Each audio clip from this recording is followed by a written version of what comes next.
Hello, it's Brooke.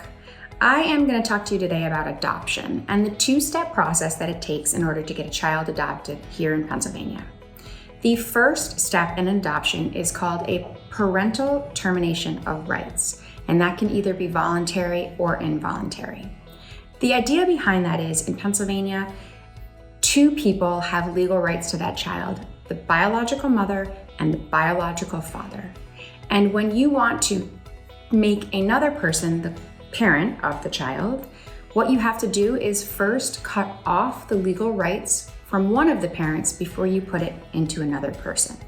That can be done voluntarily, meaning the parent who no longer wishes to have any legal rights to the child can sign consent forms, can accept service, can sign all the notice forms, and if they wish, they can present to a court and say that they agree that their rights into this biological child can be stopped.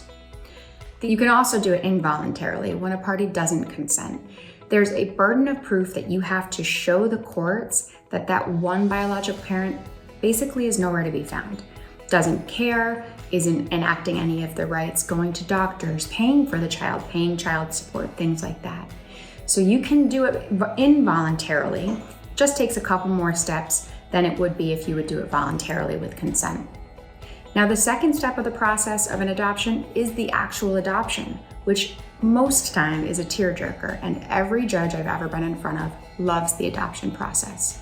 It's that part where new parent gets to say to the world, I want to adopt this child as if it were my own, legally in front of the eyes of everybody. The other biological parent who's remaining as the parent also has to agree and consent to this adoption, of course. It is very paperwork intensive in Pennsylvania, as all legal matters are. So if you need some help with adoption, if you need to know about voluntary or involuntary termination of parental rights, or you just have some general questions about what's next for you and your family, we'd be happy to help.